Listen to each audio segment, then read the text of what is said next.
Hello, जय हिंद दोस्तों। लोकसभा चुनाव पूरी तरीके से संपन्न भी हो चुके हैं और उनका रिजल्ट भी डिक्लेयर हो चुका है। इतना 62 दिन के घमासान में कभी 400 पार बोला गया, कभी इंडिया वाले बोल रहे थे कि 295 हमारी आ रही हैं, हम सरकार बनाने के लिए जा रहे हैं, और बीजेपी वाले बोल रहे थे कि हम 400 पार के लिए जा रहे हैं। भाई साहब, कुछ भी नहीं हुआ। नाव बीच में अध पर लटकी हुई रह गई है।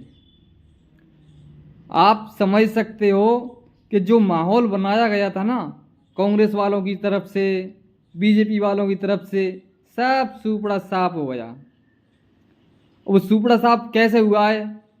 वो सुपड़ा साफ ऐसे हुआ है कि ना तो इंडिया गठबंधन वालों के पास बहुमत है, ना बीजेपी वालों के पास स्पष्ट बहुमत है।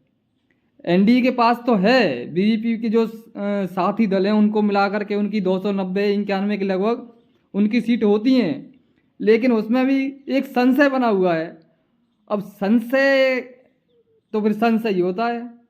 अब संशय की सुई जाके टिकती है किस पे? एक तो नीतीश कुमार पे टिक रही है, और भी कुछ शिकायत हैं जिन पे संशय की सुई जाकर टिक जाती है कि यार जे ना पलट जाएं या जे खेला ना कर दें एनडीए के साथ में, तो कुछ भी हो सकता है। अब इंटरेस्टिंग तो इसलिए हो गया क्योंकि बीजेपी के पास स्पष्ट बहुमत नहीं है। अब कयास ये लगाए जा रहे हैं कि जो नीतीश कुमार है वो शायद पलट सकता है।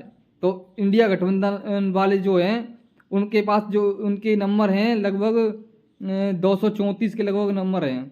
तो उनके नंबर नीतीश कुमार के पास 12 सांसद जीत के आए हैं, और तो इनके नंबर इंक्रीज होंगे। कुछ निर्दलीय हैं, तो निर्दलीय तो दोनों तरफ जाएंगे, कुछ इधर जाएंगे कुछ उधर जाएंगे, एनडीए के पास जाएंगे।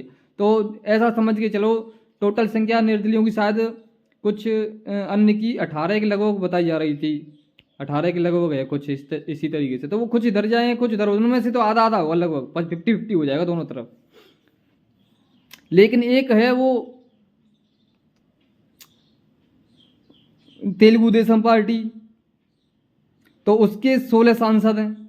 तो अगर वो भी आ जाती है, क्योंकि वो किसी भी दल का हिस्सा नहीं है, ना तो एनडीए का हिस्सा है और ना वो इंडिया अलायंस का हिस्सा है, लेकिन वो कुछ समय पहले एनडीए का हिस्सा हुआ करते थे। लेकिन वो एनडीए को यानी मोदी का जो गठबंधन है उसको वो छोड़ करके क्यों चले गए थे? उन्होंने आंध्र प्रदेश को एक अलग स्पेशल राज्य का दर्जा दिलाने की बात कही थी, लेकिन वो मोदी ने सुनी नहीं। उसकी वजह से वो हो गए अलग। अब वो अलग ही अपना चुनाव लड़े हैं, और उनकी राज्य में भी उनकी सरकार आ सकती है, और वैसे भी दोनों तरह से उनके लिए फायदा मतलब हो गया है। तो वो किसी भी गठबंधन का हिस्सा नहीं है। तो कयास उसके भी लगाए जा रहे हैं कि नवीन पटनायक के साथ भी शायद मतलब वैसे इंडिया गठबंधन वाले बात कर लें तो कुछ हो सकता है।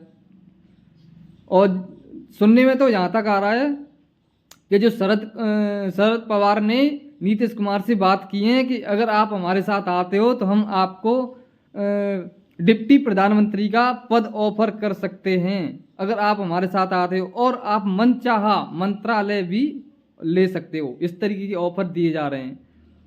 तो अब लोभ में ही आएगा कोई, अब लोभ तो देना पड़ेगा। लेकिन हाँ, ये जरूर है कि अगर नीतीश कुमार और नवीन पटनायक अगर दोनों आ जाते हैं, वो दोनों आ जाते हैं, तो ये कुछ खेला कर सकते हैं मिल करके। और ये अगर उधर चले गए तो वो मजबूत हो जाएंगे एनडीए वाले, अगर इधर आ गए तो ये मजबूत हो जाएंगे।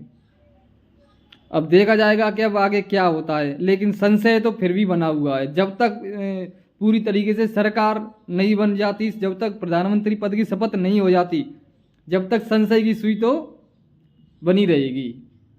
वैसे अगर बात करी जाए तो जो फर्स्ट न्योता देने वाले हैं राष्ट्रपति, क्योंकि सबसे बड़ी पार्टी इन चुनावों की बीजेपी है, उनके पास 240 नंबर हैं, तो सबसे पहले न्योता राष्ट्रपति उन्हीं के लिए देने वाले हैं। तो पहले फर्स्ट प्रायोरिटी उन्हीं के लिए दी जाएगी कि आप सरकार बनाने का दावा पेश करें, हमारे पास आएँ। तो सुनने में आ रहा है कि आज नीतीश कुमार और ये कुछ एनडीए के जो सदस्य दल हैं वो आज मीटिंग होने वाली है उनकी दिल्ली में। और सुनने में यह भी आ रहा है कि इंडिया अलायंस की भी आज शाम 6 बजे, दोनों की मीटिंग एक ही टाइम पर रखी हुई है। तो सभी नेता दिल्ली आ रहे हैं, इंडिया अलायंस के भी और एनडीए के भी।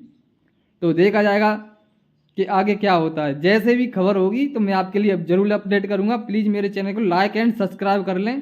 थैंक यू, धन्यवाद दोस्तों।